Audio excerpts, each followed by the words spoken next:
How to fix create room not showing on Messenger. Hey, what's up guys? Welcome back to our YouTube channel and let's get started with the process. First thing first, if you are being shown that error, make sure your application Messenger is updated.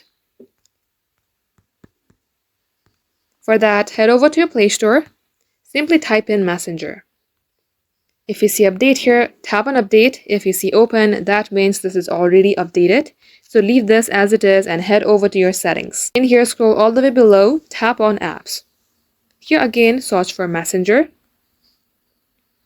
Tap storage, clear cache. Come back onto app info page, tap on force stop, then OK.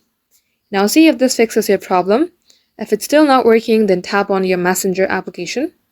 Get logged into your Messenger account. Tap on 3-bar icon, tap on the gear icon here, scroll all the way below, then here you will see report technical problem.